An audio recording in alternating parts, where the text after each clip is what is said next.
ഇന്ന് നമുക്ക് കിഷ്കിന്ധാപുരി എന്ന തെലുങ്ക് ഹൊറർ സിനിമയുടെ കഥ നോക്കിയാലോ. സിനിമ തുടങ്ങുമ്പോൾ 1989 കാലഘട്ടമാണ് കാണിക്കുന്നത്. കിഷ്കിന്ധാപുരി എന്നൊരു നാട്, അവിടെ സ്വർണമയ എന്നൊരു റേഡിയോ സ്റ്റേഷൻ. ആ റേഡിയോ സ്റ്റേഷനിലിരുന്ന് 3-4 പേർ സംസാരിക്കുകയാണ്. അതും അർദ്ധരാത്രി സമയം. നമ്മൾ ചെയ്തത് എന്തു തെറ്റാണെന്നാ തോന്നുന്നത്, ഇത് പുറത്തറിഞ്ഞു കഴിഞ്ഞാൽ നമ്മുടെ കാര്യത്തിൽ തീരുമാനമായി എന്നൊക്കെ അവർ പറഞ്ഞുകൊണ്ടിരിക്കവേ തന്നെ അവിടുത്തെ റേഡിയോ ഓട്ടോമാറ്റിക്കായിട്ട് ഓൺ ആവുകയും അതിൽ നിന്നും അമാനുഷിക ശക്തിയുടെ ശബ്ദമൊക്കെ പുറത്തേക്ക് വരുന്നു. അത് കേട്ടവർ പേടിച്ച് അവിടെ നിന്ന് ഓടുവാനായി ശ്രമിക്കുന്ന സമയം തന്നെ വാതിലടയുകയാണ്. അതോടുകൂടി ഒരു അമാനുഷിക ശക്തി വന്ന് അവരെ എല്ലാവരെയും കൊന്നുകളയുകയും ചെയ്യുന്നു. ആ സീൻ അവിടെ കട്ടായി. പിന്നീട് കാണിക്കുന്നത് കഥാനായികയെ മൈഥിലിയാണ്. മൈഥിലിയാണെങ്കിൽ ഒരു ടൂറിസ്റ്റ് ഗൈഡാണ്. മൈഥിലി പ്രധാനമായും ചെയ്യുന്നത് ഈ പ്രേത ബംഗ്ലാവുകളൊക്കെ ഇല്ലേ, അങ്ങനെയുള്ള സ്ഥലത്തേക്ക് ടൂറിസ്റ്റുകളെ കൊണ്ടുവന്ന് കാണിക്കുക. അതാണ് അവൾ പ്രധാനമായും ചെയ്യുന്നത്. അതിനു വേണ്ടിയിട്ട് അവർക്കൊരു ടീം തന്നെയുണ്ട്. എന്നാൽ ഇപ്പോൾ തന്റെ കസ്റ്റമേഴ്സിനെയും കൊണ്ട് മൈഥിലി വന്ന് നിൽക്കുന്നത് ഒരു ഉത്സവം നടക്കുന്ന അമ്പലത്തിലേക്ക്. അവൾ നമ്മുടെ കഥാനായകനായ രാഘവയെ കാത്തു നിൽക്കുകയാണ്. രാഘവയും ഇവരുടെ ടീമിലുള്ള ആളാണ്. എന്നാൽ അതേ ഉത്സവ സ്ഥലത്ത് തന്നെ ഒരു അമ്മ കുരങ്ങ് തന്റെ കുഞ്ഞിന് പാല് കൊടുത്തുകൊണ്ടിരിക്കുകയായിരുന്നു. അത് കാണുന്ന ഒരു കൊച്ചുകുട്ടി അതിനെ വല്ലാതെ ടോർച്ചർ ചെയ്യും. എന്നാൽ അമ്മ കുരങ്ങ് കരുതിയത് തന്റെ കുഞ്ഞിനെ ആ കുട്ടി ഉപദ്രവിക്കാൻ ശ്രമിക്കുന്നുവെന്ന. അതുകൊണ്ട് തന്നെ അമ്മ കുരങ്ങ് ആ കുട്ടിയെ ഓടിക്കുന്നു. അത് കാണുന്ന നാട്ടുകാരെല്ലാവരും ചേർന്ന് അമ്മ കുരങ്ങിനെ കല്ലെറിയുന്നതോ ഒരു കല്ല് തെറിച്ച് ട്രാൻസ്ഫോമറിൽ വന്ന് വീണ് അവിടെ വലിയ തീപിടുത്തമുണ്ടാകും. അതോടുകൂടി എല്ലാവരും പരക്കം പാഞ്ഞ് ഓടുകയായിരുന്നു. അതേ സമയത്തായിരുന്നു നമ്മുടെ കഥാനായകനായ രാഘവയുടെ എൻട്രിയും. രാഘവയെ കണ്ടതും അമ്മ കുരങ്ങ് ഉടനെ തന്നെ രാഘവയെ ഓടിക്കുവാനായും തുടങ്ങി. എന്നാൽ ഇത്രയും പ്രശ്നങ്ങൾ നടക്കുന്നതിനിടയ്ക്ക് ആ കുട്ടി കുരങ്ങാണെങ്കിലോ തെറിച്ച് നേരെ തീപിടുത്തമുണ്ടായ ഒരു കടയ്ക്കുള്ളിലേക്ക് വീഴുന്നു. അത് കാണുന്ന അമ്മ കുരങ്ങിന് എന്ത് ചെയ്യണമെന്ന് അറിയാത്ത അവസ്ഥയായിരുന്നു. അത് കാണുന്ന രാഘവ തന്റെ ജീവൻ പോലും പണയം വെച്ച് കടയ്ക്കുള്ളിലേക്ക് ചാടി കുട്ടിക്കുരങ്ങിനെ രക്ഷിച്ച് അമ്മയ്ക്ക് കൊടുക്കുന്നു. അമ്മ തന്റെ കുഞ്ഞിനെയും കൊണ്ട് അവിടെ നിന്ന് ഓടിപ്പോവുകയാണ് ചെയ്യുന്നതും. ഇതെല്ലാം കാണുന്ന പൂജാരിയാണെങ്കിലോ രാഘവയെ വിളിച്ചിട്ട് നീ ചെയ്തത് നല്ല കാര്യമാണെന്ന് പറഞ്ഞ് അവന്റെ കയ്യിൽ ചെറിയൊരു കാപ്പ് കെട്ടി കൊടുക്കുന്നു. അതെല്ലാം കഴിഞ്ഞ് രാഘവ തന്റെ ടീമിനൊപ്പം ജോയിൻ ചെയ്യുകയാണ്. അങ്ങനെ രാഘവയും മൈഥിലിയും കസ്റ്റമേഴ്സിനെയും കൂട്ടിക്കൊണ്ട് ആ ഒരു നാട്ടിലെ തന്നെ ഒരു വലിയ ബംഗ്ലാവിലേക്കാണ് പോകുന്നതും. ബംഗ്ലാവ് ഒറിജിനലാണ്, പക്ഷേ അതിനകത്തുള്ള കാര്യങ്ങളെല്ലാം ഡ്യൂപ്ലിക്കേറ്റാ. അവരെല്ലാം സെറ്റ് ചെയ്ത് വെച്ചിരിക്കുന്നതാ. പ്രേതമുണ്ട് എന്ന് തോന്നിപ്പിക്കുന്ന വിധത്തിലാണ് ഓരോ കാര്യങ്ങളും അവിടെ സെറ്റ് ചെയ്ത് വെച്ചിരിക്കുന്നതും. ഇതൊന്നും വരുന്ന കസ്റ്റമേഴ്സിന് അറിയത്തില്ല. അതുകൊണ്ട് തന്നെ വന്ന കസ്റ്റമേഴ്സിന് ആർക്കും അവിടെ ഒരു പ്രേതമുള്ളത് പോലെ ഒന്നും ഫീൽ ചെയ്തതോ പേടിയൊന്നും ഉണ്ടായതോ ഇല്ല. അവരതൊക്കെ പറയുവാനേയും തുടങ്ങി. അതിൽ സ്ഥിരമായിട്ട് വരുന്നൊരു കസ്റ്റമർ ഉണ്ടായിരുന്നു. ഇത് സ്ഥിരം ഇത് തന്നെയാണല്ലോ കാണിച്ചുകൊണ്ടിരിക്കുന്നത് എന്നൊക്കെയാണ് അവർ പറയുന്നതും.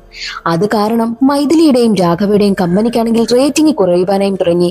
അതോടുകൂടി കമ്പനിയുടെ ഓണർ ആണെങ്കിലോ മറ്റൊരു സജഷൻ മുന്നോട്ട് വെക്കുകയാണ്. എന്തെന്നാൽ വരുന്ന കസ്റ്റമേഴ്സ് തന്നെ അവർക്ക് ഇഷ്ടമുള്ള പ്ലേസ് തിരഞ്ഞെടുക്കാം. കിഷ്കിന്ധാപുരിയിലുള്ള ഒരുവിധം എല്ലാ ബംഗ്ലാവുകളുടെയും പേരെഴുതി കൊടുക്കുകയാണ്. അതിൽ സ്വർണമയ റേഡിയോ സ്റ്റേഷനും ഉണ്ടായിരുന്നു. അങ്ങനെ കസ്റ്റമേഴ്സ് എല്ലാവരും തിരഞ്ഞെടുത്തത് സ്വർണമായ റേഡിയോ സ്റ്റേഷനായിരുന്നു. അങ്ങനെ നമ്മുടെ കഥാനായകനായ രാഘവയുണ്ടല്ലോ, എല്ലാവരെയും കൂട്ടിക്കൊണ്ട് അവിടേക്ക് പോകുവാനായും തീരുമാനിക്കും. രാഘവയ്ക്കൊപ്പം അടുത്ത വീട്ടിലൊരു കുട്ടിയും കൂടിയുണ്ട്. ഞാനും വരട്ടെ എന്ന് ചോദിച്ചുകൊണ്ടാണ് അവരോടൊപ്പം ചേരുന്നതും. അങ്ങനെ ഒരു ദിവസം രാത്രി സ്വർണമയ എന്ന ബംഗ്ലാവിലേക്ക് എല്ലാവരെയും കൂട്ടിക്കൊണ്ട് രാഘവയും പിന്നെ മൈഥിലിയും എത്തുകയാണ്. കൂടെ ആ കുട്ടിയുമുണ്ട്. ബംഗ്ലാവിലേക്ക് എത്തുന്ന സമയത്ത് അവിടുത്തെ വാതിലിൽ എന്തൊക്കെയോ പൂജ ചെയ്ത് തറച്ചിട്ടുണ്ടായിരുന്നു. മാത്രവുമല്ല വലിയൊരു ശൂലവും ഇരിക്കുന്നുണ്ട്. അതിലൊന്നും വിശ്വാസമില്ലാത്തത് കൊണ്ട് തന്നെ രാഘവ ആ ഒരു ശൂലം എടുത്താണ് അവിടുത്തെ പൂട്ട് തല്ലി തകർത്ത് എല്ലാരെയും കൊണ്ട് അകത്തേക്ക് കയറുന്നതും. എന്നാൽ അകത്തേക്ക് കയറിയ സമയത്ത് അവിടെ പേടിപ്പിക്കുന്ന രീതിയിൽ തന്നെ ഒന്നും അവർക്ക് അനുഭവപ്പെട്ടതേയില്ല. ഇവിടെ എന്താ പ്രേതമുണ്ടെന്നൊക്കെയല്ലേ നിങ്ങൾ പറഞ്ഞത്, എന്നിട്ട് ഇവിടെ ഒന്നും കാണുന്നില്ലല്ലോ. അതിന് മറുപടിയായിട്ട് കസ്റ്റമേഴ്സിനോട് രാഘവയും മൈഥിലിയും പറയുന്നത് ഇവിടെ റേഡിയോയ്ക്കുള്ളിലാ പ്രേതമുണ്ടെന്ന് പറയുന്നത്. ചിലപ്പോൾ റേഡിയോയിൽ നിന്നും വല്ല ശബ്ദവും കേൾക്കുമെന്നൊക്കെ അവർ പറയുന്നു. അവരെന്നും ചെയ്യുന്നത് പോലെ തട്ടിക്കൂട്ട് പ്ലാനൊന്നും ഇവിടെ നടക്കത്തില്ലല്ലോ. അതുകൊണ്ട് തന്നെ പ്രേതമൊന്നും ഇല്ലാന്ന് കരുതി കസ്റ്റമേഴ്സ് എല്ലാവരും പോകുവാനായി ഇറങ്ങുന്ന സമയം തന്നെയായിരുന്നു റേഡിയോയിൽ നിന്നും അമാനുഷിക ശക്തിയുടെ ശബ്ദം കേൾക്കുന്നതും. അത് കേട്ട് എല്ലാവരും പേടിച്ചു പോവുകയാണ്. 1989 കാലഘട്ടമാണ് അതിൽ ആ ശക്തി പറയുന്നത്. അത് കേട്ട് പേടിച്ച് എല്ലാവരും പുറത്തേക്ക് ഇറങ്ങുന്ന സമയത്ത് അവർ വന്ന വണ്ടി നിന്ന് കത്തുന്നു. അതോടുകൂടി അവിടെ പ്രേതമുണ്ടെന്നൊക്കെ എല്ലാവരും പറഞ്ഞത് സത്യമാണെന്നും അവർ ഉറപ്പിക്കുകയാണ്. അങ്ങനെ എങ്ങനെയൊക്കെയോ രക്ഷപ്പെട്ട് ഒരു കടയിലെത്തുകയാണ്. കടയിലിരുന്ന് രാഘവ ഈ കാര്യങ്ങളൊക്കെ പറയുന്നത് കേട്ട് ആ കടയിലുണ്ടായിരുന്ന പയ്യൻ ഉടനെ തന്നെ രാഘവയ്ക്ക് അടുത്തെത്തിയിട്ട് പറയും, നിങ്ങൾ ആ ബംഗ്ലാവിൽ പോയിരുന്നു എങ്കിൽ ഉടനെ തന്നെ മഞ്ഞൾ വെള്ളം ഉപയോഗിച്ച് വേഗം പോയി ദേഹം കഴുകിക്കോ, ഇല്ലാന്നുണ്ടെങ്കിൽ നിങ്ങൾക്ക് പ്രശ്നമാണെന്നും ആ ഒരു കുട്ടി പറയുന്നു. അത് കേട്ട് രാഘവ ചോദിക്കും, അത് നിനക്കെങ്ങനെ അറിയാം? എന്റെ അമ്മ എന്നോട് അതൊക്കെ പറഞ്ഞിട്ടുണ്ട് എന്നുള്ള കാര്യമാണ് ആ പയ്യൻ പറഞ്ഞതും. പയ്യൻ പറയുന്നതൊക്കെ കേട്ടിട്ട് രാഘവയ്ക്കും വല്ലാതെ പേടിയാകും. അടുത്ത ദിവസം രാഘവയ്ക്കൊരു കോൾ വരികയാണ്. എന്തെന്നാൽ അന്ന് രാഘവ കുറച്ചുപേരെ ബംഗ്ലാവ് കാണിക്കുവാനായി കൊണ്ടുപോയില്ലേ, അതിൽ 2 പേർ മരണപ്പെട്ടിരിക്കുന്നു. അതും ആരോ കൊന്നതാണ്. 2 പേരുടെയും ഡെഡ് ബോഡി പല കഷ്ണങ്ങളാക്കി വെട്ടിമുറിച്ച് ഒരു സിംബലിന്റെ ഷേപ്പിലാണ് കിടത്തിയിരിക്കുന്നത്. അതെല്ലാം കണ്ട് രാഘവയ്ക്ക് വല്ലാതെ ടെൻഷനാകും. അവർ 2 പേരും മരണപ്പെടാൻ കാരണം എന്നത്തെയും പോലെ അർദ്ധരാത്രി ഡ്യൂട്ടിയൊക്കെ കഴിഞ്ഞ് വരുന്ന സമയമായിരുന്നു അത്. 2 പേരും ലോക്കോ പൈലറ്റുമായിരുന്നു. എന്നാൽ പാളം തെറ്റിയതുപോലെ ഒരു ട്രെയിൻ ഓപ്പോസിറ്റിൽ നിന്ന് വരുന്നുണ്ടായിരുന്നു. അത് കണ്ട് എന്താണെന്ന് അവർ നോക്കും. അതേ സമയമായിരുന്നു ഒരു അമാനുഷിക ശക്തി വന്ന് 2 പേരെയും കൊന്നുകളഞ്ഞതും. ഇവരുടെ 2 പേരുടെയും മരണത്തിനും ആ ഒരു ബംഗ്ലാവിനും എന്തെങ്കിലും പങ്കുണ്ടോ എന്നുള്ള സംശയം രാഘവയ്ക്കുണ്ടാകുന്നു. അതുകൊണ്ട് തന്നെ ആ ഒരു ബംഗ്ലാവിലേക്ക് എത്തുകയാണ് രാഘവ. അവിടെ ഒരു മുറിയിലേക്ക് മാത്രം അവരാരും പ്രവേശിച്ചിട്ടില്ല. ആ ഒരു മുറിയിലാണ് 1989 കാലഘട്ടത്തില് അവിടെ ജോലി ചെയ്തിരുന്ന കുറെ പേർ മരണപ്പെട്ട് കിടന്നതും. അതും അമാനുഷിക ശക്തിയുടെ ആക്രമണത്തിൽ. ആ ഒരു റൂമിലേക്കാണ് രാഘവ പ്രവേശിച്ചിരിക്കുന്നതും.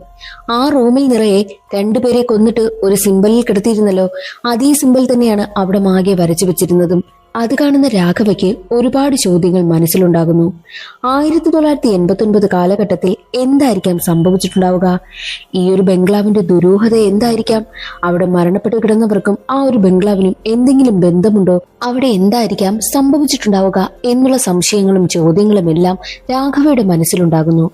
എന്നാൽ അത് കേട്ട് മൈഥിലി പറയുന്നത്, ഈ ഒരു സിംബലിനും മരണത്തിന് പിന്നിൽ എന്താണെന്നൊക്കെ കണ്ടെത്തണം, അതിന്റെ രഹസ്യം കണ്ടെത്തണമെന്നും അവൾ പറഞ്ഞുകൊണ്ടിരിക്കുന്ന സമയത്തായിരുന്നു രാഘവ ആ ഒരു ബംഗ്ലാവിൽ നിന്നും പഴയൊരു റേഡിയോ എടുത്തുകൊണ്ടുവന്നിരുന്നു.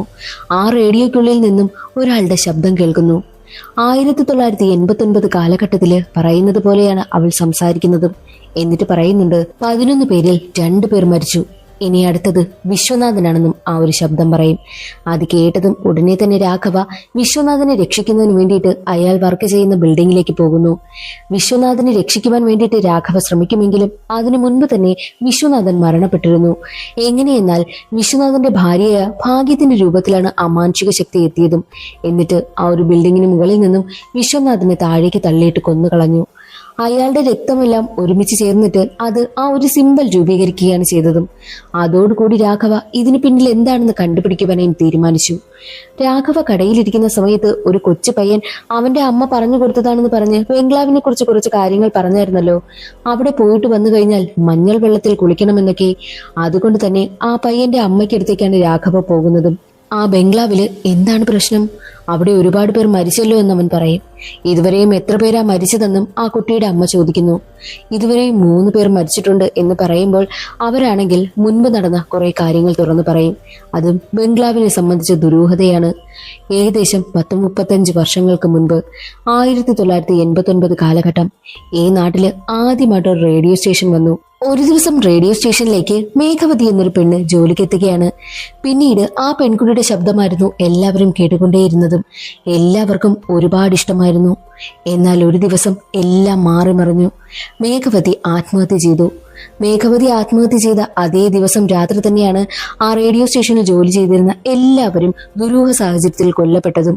അതിനുശേഷം ആ ഒരു റേഡിയോ സ്റ്റേഷനിൽ എന്തോ അമാനുഷിക ശക്തിയുടെ സാന്നിധ്യമുണ്ടെന്ന് പറഞ്ഞ് ആ ഒരു റേഡിയോ സ്റ്റേഷനെല്ലാം പൂജയും മന്ത്രമൊക്കെ ചെയ്ത് അത് ക്ലോസ് ചെയ്യുകയാണ് ചെയ്തതെന്നും ആ കുട്ടിയുടെ അമ്മ പറയുന്നു. പക്ഷേ രാഘവയ്ക്കൊപ്പം പോയ 11 പേരിൽ 3 പേർ ഇപ്പോൾ മരണപ്പെട്ടിരിക്കുകയാണ്.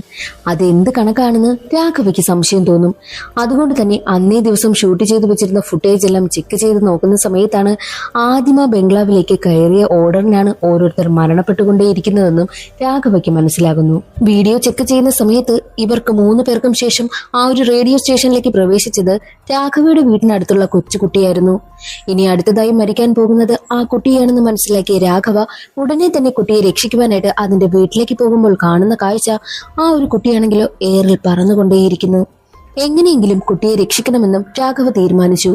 ഉടനെ തന്നെ കഷ്ടപ്പെട്ട് ആ ഒരു കുട്ടിയെ രക്ഷിക്കുകയാണ്.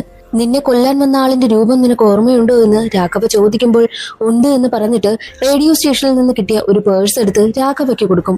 അതിനുള്ളിൽ ഒരു ഫോട്ടോ ഉണ്ടായിരുന്നു. അതൊരു പയ്യന്റെ ഫോട്ടോയായിരുന്നു.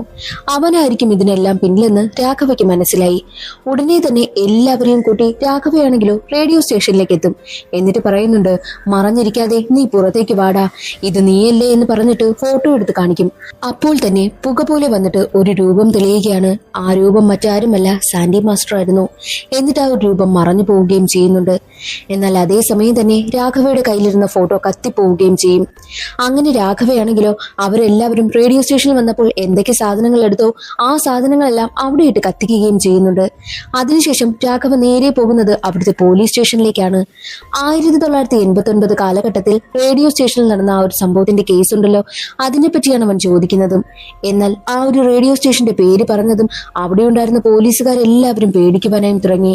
പോലീസ് ഉദ്യോഗസ്ഥൻ കേസ് ഫയൽ എടുക്കുവാനായിട്ട് പുറത്തു പോകുന്ന സമയം തന്നെയായിരുന്നു സ്റ്റേഷന് പുറത്തുണ്ടായിരുന്ന ട്രാൻസ്ഫോമറിൽ തീ പിടിക്കുന്നതും. അതോടുകൂടി അവിടുത്തെ കറണ്ട് എല്ലാം പോവുകയാണ്. എന്നാൽ അതേ സമയം തന്നെയായിരുന്നു രാഘവയെ ആക്രമിക്കുവാനായിട്ട് സാൻഡി മാസ്റ്ററുടെ ആത്മാവെത്തുന്നതും. സാൻഡി മാസ്റ്ററിന്റെ ഇതിലെ പേര് വിശ്രവപുത്ര എന്നാണ്. നമുക്ക് ചുരുക്കി വിസു എന്ന് വിളിക്കാം. അങ്ങനെ വിസുവിന്റെ ആത്മാവാണെങ്കിലോ രാഘവയെ വല്ലാതെ ആക്രമിക്കും. രാഘവ തന്റെ കയ്യിലിരുന്ന ടോർച്ച് എടുത്ത് അടിച്ചു നോക്കുകയാണ്. ആരാടാ നീ, പുറത്തേക്ക് വാ എന്നൊക്കെ പറയുന്നുണ്ട്. എന്നാൽ ടോർച്ചിന്റെ വെട്ടം കണ്ടതും ടോർച്ച് അടിക്കരുത്, അത് ഓഫ് ചെയ് എന്നൊക്കെ ആത്മാവ് പറയുന്നു. സത്യത്തിൽ രാഘവ റേഡിയോ സ്റ്റേഷനിൽ നിന്ന് എടുത്തുകൊണ്ടുവന്ന ടോർച്ചായിരുന്നു അത്. ടോർച്ചിന്റെ വെട്ടം കണ്ടതും പേടിച്ച് വിസുവിന്റെ ആത്മാവ് അവിടെ നിന്നും അപ്രത്യക്ഷമാകുന്നു. അതേസമയം തന്നെയായിരുന്നു കഷ്ടപ്പെട്ട് പോലീസ് ഉദ്യോഗസ്ഥനാണെങ്കിലോ കേസ് ഫയൽ എടുത്തുകൊണ്ടുവന്ന് രാഘവയുടെ കയ്യിൽ കൊടുക്കുന്നതും. കേസ് ഫയലൊക്കെ നോക്കിയിട്ട് രാഘവയും മൈഥിലിയും നേരെ പോകുന്നത് മേഘവതിയുടെ വീട്ടിലേക്കാണ്. ആ റേഡിയോ സ്റ്റേഷനിൽ ആദ്യമായിട്ടൊരു സ്ത്രീ ജോലിക്ക് വന്നില്ലേ, അവളാണ് മേഘവതി. മേഘവതിയുടെ വീട്ടിലേക്ക് ചെല്ലുമ്പോൾ മേഘവതിയുടെ അമ്മയാണെങ്കിലോ മൈഥിലിയെ കണ്ടതും തന്റെ മകളാണ് വരുന്നതെന്ന് കരുതി ഓടി വരികയാണ് മൈഥിലിയുടെ അടുത്തേക്ക്. മേഘവതിയുടെ മരണശേഷം മേഘവതിയുടെ അമ്മയുടെ സമനില തെറ്റിയത് കൊണ്ടാണ് ഇങ്ങനെയൊക്കെ പെരുമാറുന്നതെന്നും അച്ഛൻ പറയുന്നു. അതേസമയം തന്നെ രാഘവയാണെങ്കിലോ അവിടെ മാകെ അന്വേഷിക്കും. വിസുവിനെ കുറിച്ച് എന്തെങ്കിലും ഡീറ്റെയിൽസ് കിട്ടുമോ എന്ന് നോക്കുകയാണ്. അപ്പോഴാണ് ഒരു ഗ്രൂപ്പ് ഫോട്ടോ കാണുന്നതും. അതിൽ വിസുവും ഉണ്ടായിരുന്നു. ഇവൻ ആരാന്ന് ചോദിക്കുമ്പോൾ ആരാണെന്നൊന്നും അറിയത്തില്ല, ഇവനെ കുറിച്ച് അറിയണമെങ്കിൽ ആ ടീച്ചറിനോട് ചോദിച്ചാൽ മതിയെന്നും മേഘവതിയുടെ അച്ഛൻ പറയുന്നു. അങ്ങനെ ഉടനെ തന്നെ ഗ്രൂപ്പ് ഫോട്ടോയുമായിട്ട് രാഘവയും മൈഥിലിയും നേരെ പോകുന്നത് ടീച്ചറിന്റെ അടുത്തേക്കാണ്. ഇവനെ അറിയുമോ എന്ന് ടീച്ചറിനോട് ചോദിക്കുമ്പോൾ അറിയാമെന്ന് പറഞ്ഞിട്ട് ഒരു കഥ പറയും. സത്യത്തിൽ ഈ വിസു ഒരു ഗ്രഹണ സമയത്ത് ജനിച്ച കുട്ടിയായിരുന്നു. അതുകൊണ്ട് തന്നെ ബുദ്ധി വളർച്ചയുമില്ല, കാലിനും കൈക്കുമൊക്കെ ശേഷി കുറവുമുണ്ടായിരുന്നു. അതുകൊണ്ട് തന്നെ അവന്റെ അച്ഛനാണെങ്കിൽ അവനെ ഒട്ടും ഇഷ്ടമേയല്ല. അച്ഛൻ അവനെ ഒരുപാട് ഉപദ്രവിക്കുമായിരുന്നു. അച്ഛന്റെ ഉപദ്രവത്തെ പേടിച്ച് അമ്മ ഈ ടീച്ചറിന്റെ അടുത്ത് അവനെ കൊണ്ടുവന്നാക്കി. അതിനുശേഷം വിസു വളർന്നതെല്ലാം ടീച്ചറിനൊപ്പം നിന്നായിരുന്നു. അങ്ങനെ വളർന്ന് അവൻ വലിയൊരു പയ്യനായി. ആ സമയത്തായിരുന്നു കിഷ്കിന്ധാപുരിയിലേക്ക് പുതിയൊരു റേഡിയോ സ്റ്റേഷൻ വരുന്നത്, സ്വർണമയ. റേഡിയോ സ്റ്റേഷൻ ആരംഭിച്ചത് മേഘവതിയുടെ കാമുകനായിട്ടുള്ള വാലികുമാറും കൂട്ടുകാരുമായിരുന്നു. റേഡിയോ സ്റ്റേഷൻ വന്ന ഉടനെ തന്നെ റേഡിയോ ജോക്കിക്ക് വേണ്ടിയിട്ടുള്ള ഓഡീഷനും ആരംഭിച്ചു. ശബ്ദം റെക്കോർഡ് ചെയ്ത് അയച്ചു കൊടുക്കുക എന്നതായിരുന്നു ടാസ്ക്. അത് കാണുന്ന വിസു ആണെങ്കിലോ തന്റെ ശബ്ദം റെക്കോർഡ് ചെയ്ത് അവർക്ക് അയച്ചു കൊടുത്തു. വിസുവിന് നല്ല താല്പര്യമുണ്ടായിരുന്നു. അവന്റെ ശബ്ദം ആണുമല്ല പെണ്ണുമല്ല, അതിനിടയിൽ വരുന്ന നല്ല സോഫ്റ്റ് ആയിട്ടുള്ളൊരു ശബ്ദമായിരുന്നു. അതുകൊണ്ട് തന്നെ അവൻ സെലക്ട് ആവുകയും ചെയ്യുന്നുണ്ട്. അവൻ ഈ ഒരു കാര്യം അമ്മയോട് പറയും. നിന്റെ ശബ്ദം ലോകം മുഴുവൻ കേൾക്കുന്നതിന് എനിക്ക് സന്തോഷമാണെന്നാണ് അമ്മ പറഞ്ഞതും. എന്നാൽ ആ ഒരു സന്തോഷം അധികം പോയില്ല. എന്നാൽ അടുത്ത ദിവസം വിസു കാണുന്നതോ മേഘവതി എന്ന പെൺകുട്ടിയാണ് സ്വർണമയ റേഡിയോ സ്റ്റേഷനിലെ റേഡിയോ ജോക്കി എന്ന് പോസ്റ്റർ അടിച്ചൊട്ടിച്ചിരിക്കുന്ന കാഴ്ചയാണ്. അത് കണ്ടതും വിസു ജീവിതമേ തകർന്നു പോയി. അവന് ഏറ്റവും വലിയ ആഗ്രഹമായിരുന്നു അവിടെ ജോലി ചെയ്യണമെന്ന്. എന്നാൽ അതും ഇപ്പോൾ നഷ്ടമായിരിക്കുകയാണല്ലോ. അമ്മയ്ക്ക് കൊടുത്ത വാക്ക് പാലിക്കാൻ കഴിയാതായി പോയതാണ് വിസുവിനെ ഏറ്റവും കൂടുതൽ ബാധിച്ചതും. അതുകൊണ്ട് തന്നെ സ്വർണമയ റേഡിയോ സ്റ്റേഷനിലേക്ക് അവനത് ചോദിക്കുവാനായും എത്തി. എന്നാൽ അവിടെ ഉണ്ടായിരുന്ന എല്ലാവരും ചേർന്ന് അവനെ കൊന്നുകളഞ്ഞു എന്നാണ് ടീച്ചർ പറയുന്നതും. അതെല്ലാം കേട്ടിട്ട് അവന് വലിയ കണക്ഷനൊന്നും കിട്ടുന്നതേയില്ല. അതുകൊണ്ട് തന്നെ കൺഫ്യൂഷനിലാണ് ടീച്ചറിന്റെ അടുത്ത് നിന്നും മൈഥിലിയും രാഘവയും ഒക്കെ തിരികെ പോകുന്നതും. തിരികെ പോകുന്ന വഴിയിൽ അവരുടെ കാറിന് മുന്നിലേക്ക് ഒരു പട്ടി എടുത്ത് ചാടുകയാണ്. പട്ടി ഇടിച്ചു തെറിപ്പിക്കും. എന്താണ് സംഭവിച്ചതെന്ന് ഇറങ്ങി നോക്കുന്ന സമയത്ത് അവരെത്തിപ്പെട്ടതോ ഒരു ശ്മശാനത്തിലേക്കും. അവർ നിൽക്കുന്നത് ഒരു സമാധിക്ക് മുന്നിലാണ്. അത് മറ്റാരുടെയുമല്ല, ഏത് ടീച്ചറിന്റെ അടുത്താണോ അവർ വന്നത് ആ ടീച്ചറിന്റെ സമാധിയായിരുന്നു. ടീച്ചർ മരണപ്പെട്ടിട്ട് വർഷങ്ങളായി. അപ്പോൾ അവർ കണ്ടത് വിസുവിന്റെ ആത്മാവ് ടീച്ചറിന്റെ രൂപത്തിൽ വന്നതായിരുന്നു. അതേസമയം തന്നെ വിസുവിന്റെ ആത്മാവ് അവരുടെ മുന്നിലേക്കും വരുന്നു. അത് കണ്ട് പേടിച്ച് അവരാണെങ്കിൽ അവിടെ നിന്ന് ഓടി രക്ഷപ്പെടുവാനായി നോക്കുന്ന സമയത്തായിരുന്നു മൈഥിലി കാല് തന്നെ തറയിലേക്ക് വീണതും. അതോടുകൂടി അവളുടെ കയ്യിലിരുന്ന ടോർച്ച് മുടങ്ങി പോവുകയാണ്. എങ്ങനെയൊക്കെയോ കഷ്ടപ്പെട്ട് കാറിൽ കയറി രക്ഷപ്പെടുവാനായി നോക്കുന്ന സമയത്തായിരുന്നു ഓപ്പോസിറ്റ് വന്ന ലോറി അവരുടെ കാറിനെ ഇടിച്ചു തെറിപ്പിക്കുന്നതും. അടുത്ത ദിവസം മൈഥിലി കണ്ണു തുറക്കുന്നത് ഹോസ്പിറ്റലിലും. മൈഥിലിക്ക് ചെറിയ പരിക്കൊക്കെ പറ്റിയിട്ടുണ്ട്. എന്നാൽ രാഘവയ്ക്കാണെങ്കിൽ ഒരു കുഴപ്പവുമില്ല. രാഘവയാണെങ്കിലോ എന്തിനാ ഈ വിസുവിന്റെ ആത്മാവ് നമ്മളെ ഇങ്ങനെ പിന്തുടരുന്നത് എന്ന ചിന്തയായി. മാത്രവുമല്ല ഈ കാര്യങ്ങളെല്ലാം അവൻ കൂടുതലായിട്ട് അന്വേഷിക്കുന്ന സമയത്തായിരുന്നു വിസു റേഡിയോ സ്റ്റേഷനിൽ പോയതിനു ശേഷം 12 ദിവസം കഴിഞ്ഞാണ് വിസു മരിച്ചത്. അപ്പോൾ ഇതിനിടയിൽ എന്തൊക്കെയോ സംഭവിച്ചിട്ടുണ്ട് എന്നുള്ളൊരു കൺഫ്യൂഷനും അവനുണ്ടാകുന്നു. എന്നാൽ വിസുവിന്റെ ആത്മാവിന് രാഘവയെ എത്ര കൊല്ലുവാനായി ശ്രമിച്ചിട്ടും നടക്കുന്നതേയില്ലല്ലോ.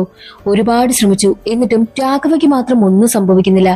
ആക്സിഡന്റ് ഉണ്ടാക്കി നോക്കി, എന്നിട്ടും മരിച്ചതേയില്ല. അതിന് പിന്നിലെ കാരണം എന്തെന്നാൽ രാഘവയുടെ കയ്യിൽ ഒരു കാപ്പ് കെട്ടിക്കൊടുത്തല്ലോ ഒരു പൂജാരി. ആ ഒരു കാപ്പ് കിടക്കുന്നത് കൊണ്ടാണ് അവനൊന്നും സംഭവിക്കാതെ അവൻ രക്ഷപ്പെടുന്നതും. അതുകൊണ്ട് തന്നെ താൻ നേരിട്ട് വന്നിട്ട് കൊല്ലാൻ കഴിയില്ല എന്ന് മനസ്സിലാക്കിയ വിസു ആണെങ്കിലോ നേരെ മൈഥിലിയുടെ ദേഹത്തേക്ക് പ്രവേശിച്ചു. മൈഥിലി ആണെങ്കിലോ വിസു പ്രവേശിച്ചതും ഒരു പ്രേതത്തെ പോലെയായി ഒരു കത്തിയെടുത്ത് രാഘവയെ കുത്തി കൊല്ലുവാനായിട്ട് നോക്കുന്നു. എന്നാൽ പെട്ടെന്ന് തന്നെ രാഘവ തന്റെ കയ്യിൽ കിട്ടിയ സിറിഞ്ച് ഉപയോഗിച്ച് മൈഥിലിയെ മയക്കി കിടത്തുന്നു. ഇനി ആകെ അരമണിക്കൂർ മാത്രമേ അവൾ മയങ്ങിക്കിടക്കൂ. അതിനു മുൻപായിട്ട് ഇതിന് പിന്നിൽ എന്തൊക്കെയാണെന്ന് കണ്ടുപിടിക്കണമെന്നും രാഘവ തീരുമാനിക്കുന്നു. അങ്ങനെ രാഘവ എന്ത് ചെയ്യുമെന്ന് ചിന്തിച്ചിരിക്കുന്ന സമയത്തായിരുന്നു അവിടെ ഇരിക്കുന്ന ഓക്സിജൻ സിലിണ്ടർ കാണുന്നതും. അതേസമയം തന്നെ അവന്റെ മനസ്സിൽ ഒരു കാര്യം ഓർമ്മ വരും. ഇവർ റേഡിയോ സ്റ്റേഷനിൽ പോയ സമയത്ത് അവിടെ എന്തിന്റെയോ സിലിണ്ടർ കിടക്കുന്നത് അവൻ കണ്ടിരുന്നു. ആ സിലിണ്ടറിൽ ഒരു പേരും എഴുതിയിരുന്നു. ആ പേരുള്ള സിലിണ്ടർ അവസാനം രാഘവ കണ്ടെത്തും. ആ സിലിണ്ടർ സപ്ലൈ ചെയ്ത ആളിനെ കണ്ടെത്തുകയാണ്. അത് മറ്റാരുമല്ല, മേഘവതിയുടെ കാമുകനായിട്ടുള്ള വാലികുമാറിന്റെ സഹോദരനാണ്. വാലികുമാറിന്റെ സഹോദരനെ കണ്ടെത്തി അടിച്ച് ചോദ്യം ചെയ്യുന്ന സമയത്താണ് കുറെ കാര്യങ്ങൾ അയാൾ തുറന്നു പറയുന്നതും.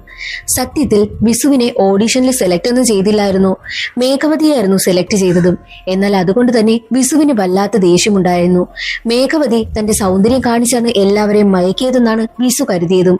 അതുകൊണ്ട് തന്നെ മേഘവതിയെ പിടികൂടിയ വിസു ആണെങ്കിലോ അവളുടെ വസ്ത്രമെല്ലാം മുറിഞ്ഞിട്ട് അവളെ പുറത്തേക്ക് ഓടിച്ചു.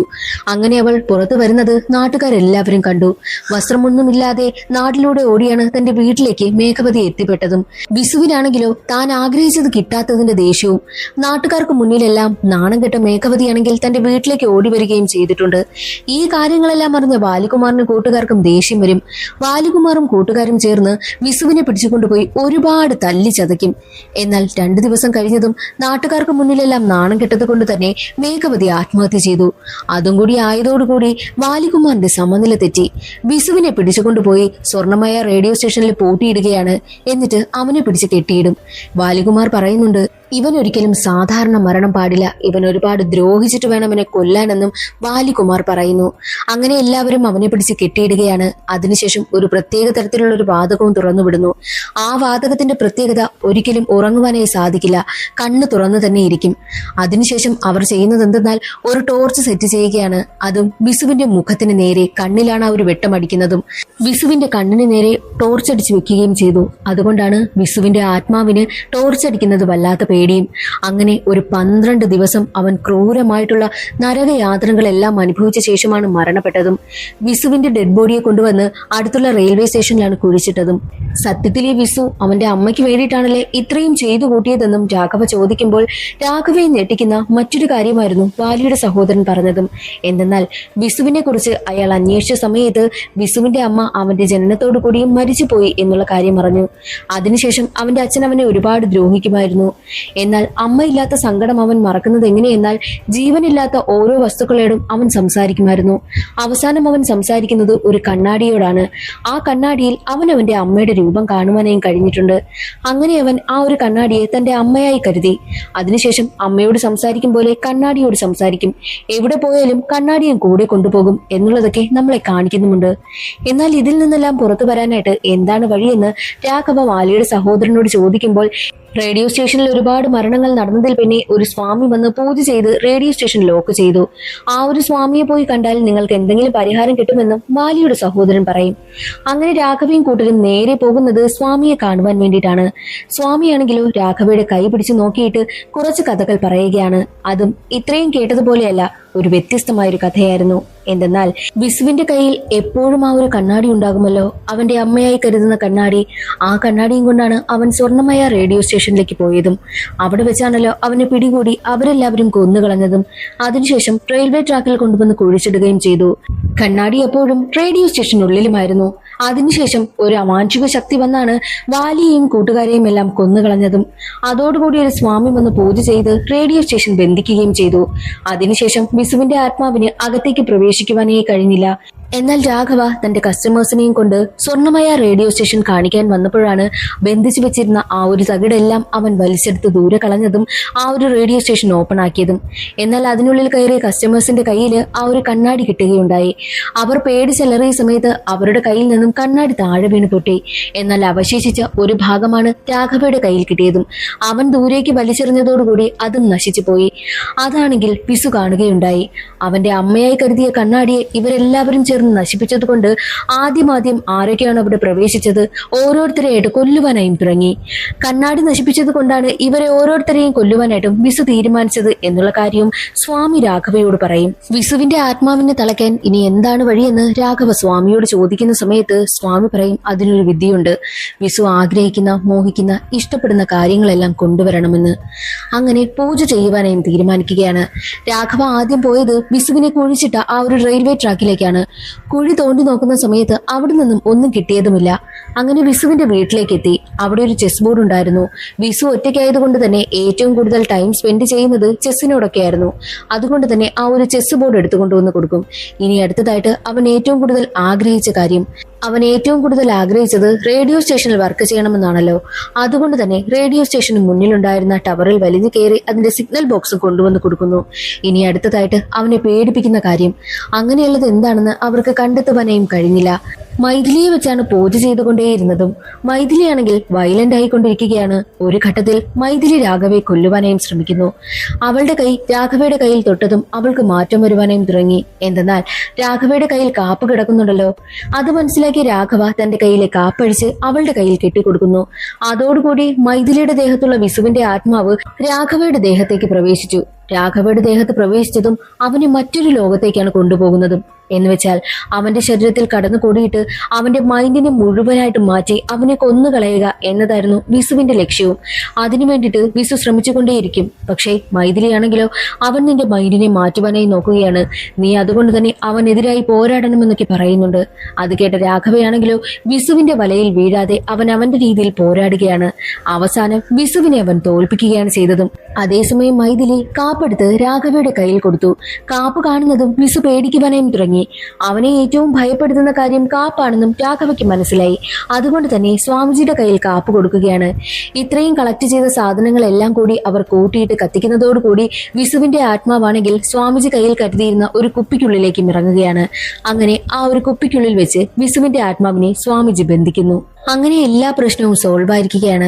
അതെല്ലാം കഴിഞ്ഞ് കുറെ നാളുകൾക്ക് ശേഷമാണ് കാണിക്കുന്നത് രാഘവയും മൈഥിലിയും എൻജോയ് ചെയ്യുന്നതിന് വേണ്ടിയിട്ട് ഒരു ഫോറിൻ കൺട്രിയിലേക്കാണ് എത്തിയിരിക്കുന്നതും. അവരാണെങ്കിൽ ഈ വിസുവിന്റെ കാര്യങ്ങളൊക്കെ സംസാരിക്കുന്നുണ്ട്. എല്ലാ പ്രശ്നങ്ങളും സോൾവ് ആയല്ലോ, ഇനി നമ്മളൊന്നും പേടിക്കണ്ട എന്നൊക്കെ മൈഥിലി പറയുമ്പോൾ എല്ലാം സോൾവ് ആയെന്നൊന്നും എനിക്ക് തോന്നുന്നില്ല, വേറെന്തോ ഇതിന് പിന്നിലുണ്ടെന്നും രാഘവ പറയുന്നു. എന്നിട്ട് രാഘവ ഒരു കാര്യം കൂടി പറയുന്നുണ്ട്. കണ്ണാടിയിൽ കൂടി അവൻ അവന്റെ അമ്മയെ കണ്ടു എന്ന് പറയുന്നു. ആ കണ്ണാടിയെ അവന്റെ അമ്മയായിട്ടാണ് അവൻ കരുതിയിരുന്നത്. അവന്റെ മുന്നിൽ മാത്രം എങ്ങനെ അവന്റെ അമ്മ പ്രത്യക്ഷപ്പെടുന്നു? അപ്പോൾ ഇതിന് പിന്നിൽ എന്തൊക്കെയോ ഇല്ലേ എന്നും രാഘവ പറയും. അപ്പോഴാണ് കുറച്ചു കാര്യങ്ങൾ നമ്മളെ കാണിക്കുന്നതും. സത്യത്തിൽ അന്ന് വിസു കണ്ണാടി എടുത്ത് നോക്കുന്ന സമയത്ത് അവന്റെ അമ്മയുടെ രൂപത്തെ കണ്ടില്ലേ? സത്യത്തിൽ ആ കണ്ണാടിക്ക് പിന്നിലായിട്ട് അവന്റെ അമ്മയുടെ ആത്മാവ് നിൽക്കുന്നുണ്ടായിരുന്നു. അമ്മയുടെ മരണശേഷം എപ്പോഴും അമ്മയുടെ ആത്മാവ് അവനൊപ്പം ഉണ്ടായിരുന്നു.